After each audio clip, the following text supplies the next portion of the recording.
है दर्पण सूत्र, mirror formula 1/v + 1/u = 1/f स्थापित करें। यानी कि इस सूत्र को इस्टेब्लिश करना है, मिरर फार्मूला को इस्टेब्लिश करना है। तो किसी भी मिरर यानी किसी भी दर्पण, हम अवतल दर्पण का प्रयोग करके इसको स्थापित करने की कोशिश करते हैं। तो देखिए जरा सा, एक अवतल दर्पण बनाते हैं, कॉनकेव मिरर। यह अवतल दर्पण है, कॉनकेव मिरर। इसका यह प्रिंसिपल एक्सिस है, मुख्य अक्ष। यह पोल है जिसको ध्रुव कहते हैं। यहाँ पर यह फोकस है और यहाँ पर यह वक्रता केंद्र है जिसे सेंटर ऑफ कर्वेचर कहते हैं।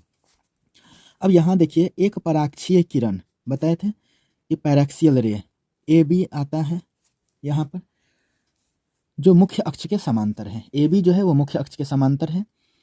अब उसके लिए भी देखिए हम क्या करते हैं, एक ऑब्जेक्ट को, एक वस्तु को हम यहाँ पर रख देते हैं। एक वस्तु को, यहाँ से यह किरण निकल रही है, ऐसे समझना है। यह किरण कहाँ से निकल रही है? इस वस्तु से, इस वस्तु के हेड से निकल रही है। इसको हम ए बी कह देते हैं। यह ए बी एक वस्तु है, ऑब्जेक्ट है। उसके हेड से एक रे, एक किरण निकल रही है जो मुख्य अक्ष के समांतर है, प्रिंसिपल एक्सिस के पैरेलल है, जो मिरर से परावर्तन के बाद, इस दर्पण से जो है परावर्तन के बाद, रिफ्लेक्शन के बाद कहाँ से गुजरती है? क्योंकि परावर्तित किरणें जो मुख्य अक्ष के समांतर आती हुई आपतित किरणें जो है वो क्या होती है? दर्पण से परावर्तन के बाद फोकस से गुजरती है। कहाँ से गुजरती है? फोकस से। तो इस चीज़ को यहाँ पर लिख देते हैं। दूसरा इधर से देखिए, अब क्या करते हैं, एक किरण जो है हम सी से गुजारते हैं, सी से गुजारते हैं। तो चूंकि सी से जाने वाली किरण, क्योंकि सी से जो है मिरर को, दर्पण को मिलाने वाली रेखा उस पर अभिलंब होती है, तो परपेंडिकुलरली यानी लंबवत अगर कोई किरण आती है तो दर्पण से परावर्तन के बाद पुनः उसी दिशा में लौट आती है। इस तरह से हो गया।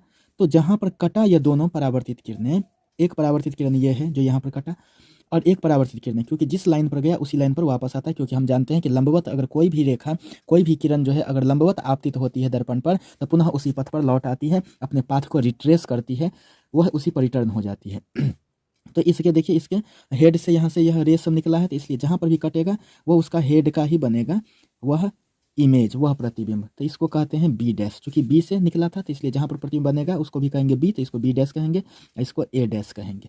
तो इस तरह से हमारे पास जो है यह इमेज प्राप्त हुआ, जो क्या है? प्रतिबिंब ए डैश बी डैश। यानी ए बी जो है वस्तु है, वस्तु या बिंब है, जिसे हम ऑब्जेक्ट कहते हैं, ऑब्जेक्ट कहते हैं। यूँ कहें तो वस्तु की ऊंचाई भी कहेंगे इसको। ए डैश बी डैश की अगर हम बात करते हैं तो ए डैश बी डैश जो है वह क्या है? प्रतिबिंब है, प्रतिबिंब है, जिसे हम इमेज कहते हैं। अब देखिए, ध्रुव से, क्योंकि इसमें जो है दर्पण में कोई भी क्षैतिज दूरी, कोई भी हॉरिजॉन्टल डिस्टेंस जो है वो दर्पण के ध्रुव से मापी जाती है। दर्पण का ध्रुव P है, तो P से ऑब्जेक्ट के पास आएंगे तो यह PA, तो जो क्या है? वस्तु दूरी है, यह ऑब्जेक्ट डिस्टेंस है, यह वस्तु दूरी है, जिसको हम कहते हैं कि यह क्या है? ऑब्जेक्ट डिस्टेंस है, वस्तु दूरी, ऑब्जेक्ट डिस्टेंस। क्योंकि वस्तु दूरी हमेशा -u लिया जाता है, तो इसलिए क्या हो जाएगा? -u। यह PA हो गया। अब इमेज कहाँ बन रहा है? यहाँ पर ए डैश पर, ए डैश बी डैश है, तो इसलिए P से ए डैश को देखेंगे तो PA डैश जो है वह क्या हो जाएगा? इसको कहते हैं प्रतिबिंब दूरी, इसको कहते हैं प्रतिबिंब दूरी, इसको हम इमेज डिस्टेंस कहेंगे, इमेज डिस्टेंस कहेंगे। और चूंकि यह भी क्या है? तो मिरर के इस साइड में ही है, जो आपतित किरण के विपरीत दिशा में पड़ेगा, क्योंकि आपतित किरण लेफ्ट से राइट है। लेकिन हम वस्तु दूरी की तरफ जाएं तो P से एक तरफ जाएंगे तो राइट से लेफ्ट, तो क्या हो गया? आपतित किरण यानी इंसिडेंट रे के अपोजिट डायरेक्शन में, तो इसलिए निगेटिव। इसके लिए भी आते हैं यहाँ पर प्रतिबिंब के लिए भी, तो वह भी क्या है? तो देखिए, आपतित किरण की दिशा लेफ्ट से राइट है, लेकिन इसकी जो दिशा है P से A डैश वो क्या है? राइट से लेफ्ट है, अपोजिट है, तो इसलिए -v हो जाएगा। इसके बाद से हम PF की बात करते हैं। PF यह फोकस की दूरी है, तो इसलिए क्या हो जाएगा? फोकस दूरी, जिसको हम कहते हैं फोकल लेंथ, यह फोकल लेंथ हो जाएगा। और फोकल लेंथ को स्मॉल f से दिखाते हैं, चूँकि यह भी लेफ्ट में है तो इसलिए -f हो जाएगा। तो ये सब चीज़ हम लोगों ने देख लिया यहाँ पर। इसके बाद से लिखते हैं कि यहाँ से इसको इससे लिखते हैं, इसको m दे देते हैं, चूँकि ए बी तो यहाँ पर हो चुका है तो इसको m दे देते हैं यहाँ पर। तो हम लिख सकते हैं कि BM जो है वह BM एक पराक्षीय आपतित किरण है, पराक्षीय आपतित किरण। इसकी खासियत मैंने बता रखा है पहले ही। तो पराक्षीय को कहते हैं पैराक्सियल, पैराक्सियल इंसिडेंट रे है। इसकी खासियत मैंने पहले बता रखा है कि ये जो किरण यहाँ पर हम आपतित होते हुए दिखाए हैं, वास्तव में यहाँ पर नहीं, ध्रुव के बहुत ही नज़दीक ये आपतित हो रहा है। इसका मतलब ये है, इसका मतलब m जो है वह p पर ही वह संपाती है, p पर ही है, p के बहुत नज़दीक है, ऐसा माना जाए कि m जो है p के ऊपर ही स्थापित है। ऐसे हो गया। तो चलिए अब देखते हैं हम लोग इधर। अब यहाँ पर देखिए हमारे पास ट्रायंगल है, तो देखिए ट्रायंगल ABC, देखिए तो ट्रायंगल ABC चाहे ट्रायंगल BAC, दो ट्रायंगल यहाँ पर देखिए, एक BAC और दूसरा जो है B'(A')C, ये दोनों ट्रायंगल को हम यहाँ पर कंसीडर करते हैं। देखिए तो इस ट्रायंगल को और इस ट्रायंगल को कंसीडर करते हैं, दोनों त्रिभुज को। तो देखिए हम इस दोनों त्रिभुज को कंसीडर करें तो BAC, और यहीं से देखिए तो यह क्या है, C है, यह A' है, और यहाँ पर यह B' है। सीधा खड़ा है इसलिए 90 डिग्री, यहाँ पर भी सीधा खड़ा है इसलिए 90 डिग्री।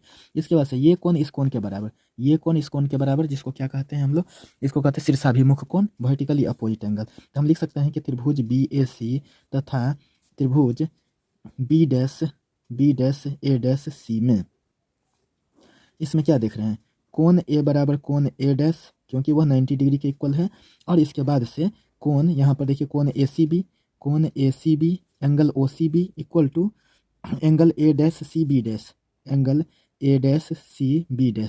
ऐसा क्यों, इसको कहते हैं शीर्षाभिमुख कोण, वर्टिकली अपोजिट एंगल, शीर्षाभिमुख कोण वर्टिकली अपोजिट एंगल कहते हैं।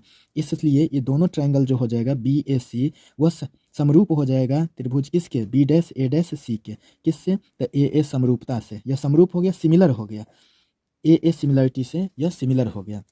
अगर दो ट्रायंगल सिमिलर होता है, समरूप होता है, तो उसकी संगत भुजाएं क्या होती है, समानुपाती होती है। अतः संगत भुजाएं करस्पॉन्डिंग साइड्स, संगत भुजाएं करस्पॉन्डिंग साइड्स क्या होंगी, समानुपाती होंगी, प्रोपोर्शनल होंगी, यानी करस्पॉन्डिंग साइड्स आर प्रोपोर्शनल, समानुपाती होंगी।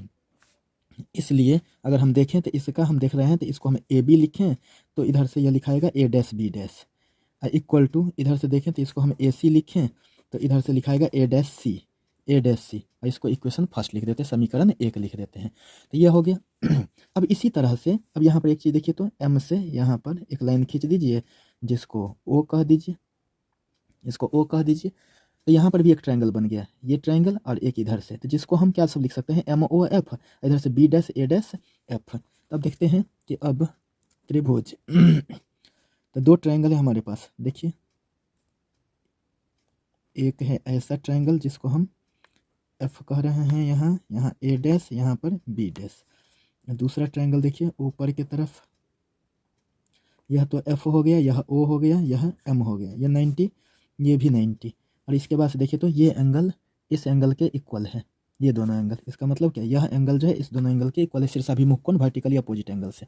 इसलिए त्रिभुज अगर इसको देखें B'(A')F तथा त्रिभुज यहाँ पर MOF, त्रिभुज MOF में अगर हम ऐसे देखते हैं तो इसमें क्या देखें इसमें angle A' equal to angle O जो क्या है 90 डिग्री के बराबर है, और इसके बाद से यह एंगल जिसको A'(FB', एंगल A'(FB') लिखें तो वह किसके इक्वल हो जाएगा, इधर MFO के, एंगल MFO के।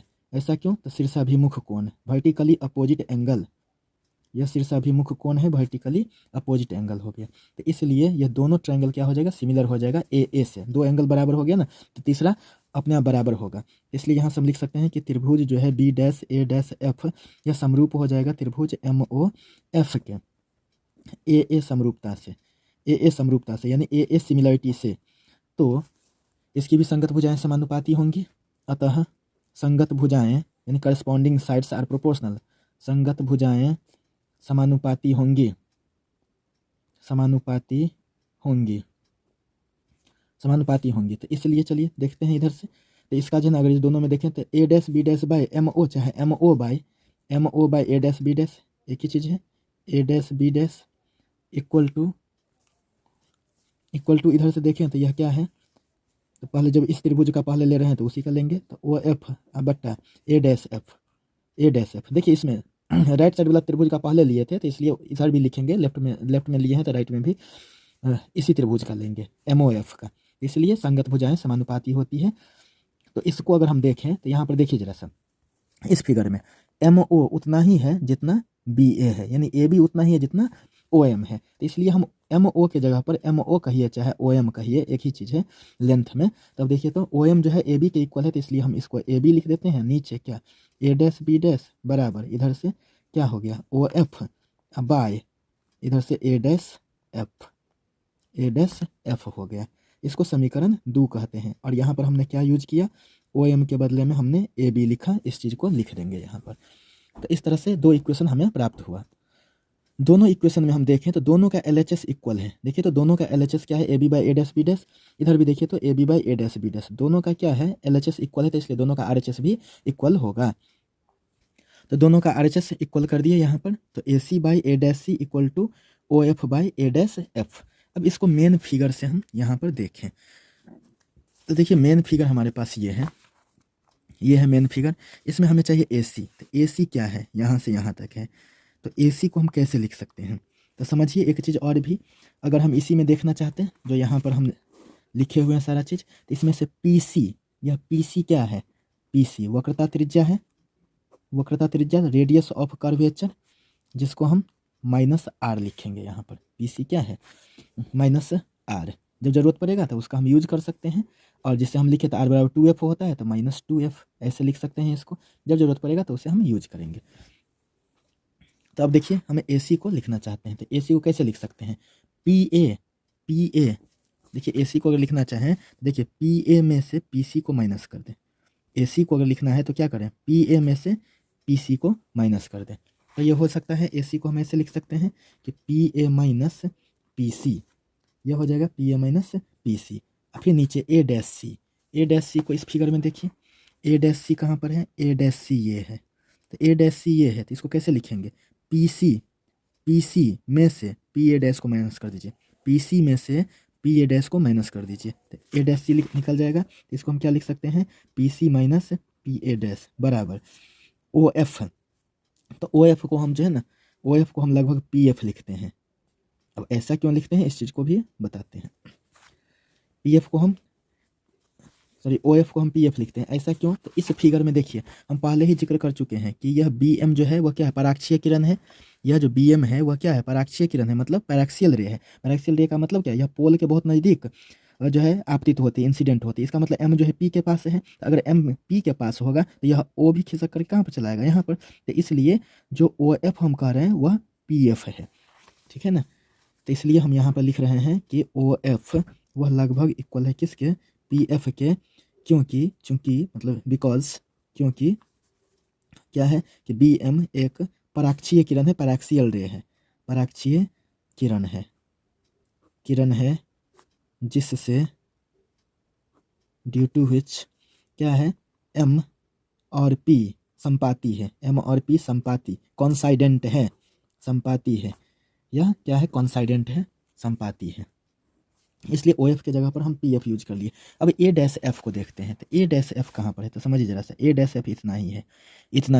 तो ए डैश एफ के लिए क्या करना पड़ेगा, पी से ए डैश, इसलिए यहाँ पर लिख देते हैं पी से ए डैश, यानी पी ए डैश, तो पी से ए डैश यानी पी ए डैश, उसमें से पी एफ को माइनस कर दें, तब तो ए डैश एफ निकल जाएगा। यानी ए डैश एफ को लिखना है तो पी ए डैश में से पी एफ को माइनस कर दें, हो गया। अब देखिए सबका वैल्यू है अपना, क्या सब है इस चीज़ को देख लेते हैं। तो अब देखिए पी ए जो है वो कितना है, तो पी ए है माइनस यू, फिर पी सी कितना है, तो पी सी है माइनस टू एफ बाय, फिर से पी सी कितना है, minus 2f minus P A dash कितना है, तो आप पी ए डैश को देखें तो पी ए डैश कितना है, माइनस भी है। देखिए पी ए डैश माइनस भी है, तो इसलिए क्या लिखेंगे, माइनस भी इक्वल टू पी एफ।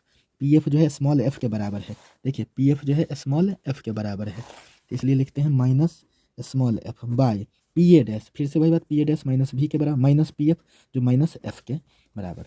अब देखते हैं इसको, तो minus you minus plus 2f बट्टा माइनस 2f माइनस, देखिए माइनस 2f माइनस प्लस भी बराबर माइनस एफ बाई माइनस भी माइनस प्लस एफ। अब इसको क्रॉस मल्टीप्लाई करते हैं, क्रॉस मल्टीप्लाई करेंगे तो माइनस यू प्लस 2f से मल्टीप्लाई करेंगे माइनस भी प्लस एफ को, फिर इधर माइनस एफ से माइनस 2f प्लस भी को गुणा करेंगे। तो यहाँ से देखिए पहले माइनस यू से माइनस भी प्लस एफ को गुणा करेंगे, फिर प्लस 2f से माइनस भी प्लस एफ को गुणा करेंगे। इधर से माइनस एफ से गुणा करते हैं किसको, -2f प्लस भी को। तो यहाँ पे देखिए minus minus plus u into भी, तो u भी हो जाएगा। फिर minus plus minus u into F, तो u f हो जाएगा। प्लस माइनस माइनस 2f भी, यानी 2 भी f लिखते हैं इसको। फिर प्लस 2f इंटू एफ, तो क्या हो जाएगा 2f स्क्वायर। इधर देखें इस तरह से minus minus plus 2f into F, तो 2f स्क्वायर। फिर माइनस प्लस माइनस यहाँ पर क्या हो जाएगा एफ भी या भी एफ, 2f स्क्वायर से 2f स्क्वायर कैंसिल हो जाएगा। तो देखिए हमारे पास क्या सब बचा, तो u भी माइनस यू एफ बराबर, देखिए माइनस भी एफ पहले से राइट साइड में, लेफ्ट साइड से जाएगा -2vf, तो इधर जा करके +2vf हो जाएगा। तो u भी माइनस यू एफ बराबर 2vf में से vf माइनस हो गया तो क्या हुआ vf। अब क्या करते हैं, दोनों तरफ हम uvf से भाग दे देते हैं, डिवाइड कर देते हैं। तो हम लिख सकते हैं यहाँ पर दोनों तरफ uvf से भाग देने पर, यानी dividing both sides by uvf से दोनों तरफ भाग देते हैं। तो देखिए तो uv by uvf minus uf by uvf बराबर vf बाय uvf। uv से uv को कैंसिल कीजिए, uf से uf को कैंसिल कीजिए, vf से vf को कैंसिल कीजिए। तो ये क्या हो गया 1/f माइनस 1/v बचा यहाँ पर, इक्वल टू 1/, इसमें u बचा क्योंकि vf तो कट चुका है। तो देखिए तो 1/f इक्वल टू 1/u, यहाँ पर माइनस है तो इधर जाकर के प्लस हो जाएगा, तो 1/v, तो इसलिए क्या हो जाएगा, इसी को क्या लिख सकते हैं 1/v plus 1/u equal to कितना 1/f। तो इस तरह से दर्पण सूत्र जो है, मिरर फार्मूला जो है स्थापित हो गया, यानी मिरर फार्मूला जो है ना यह प्रूव्ड हो गया, स्थापित हो गया, एस्टैब्लिश हो गया।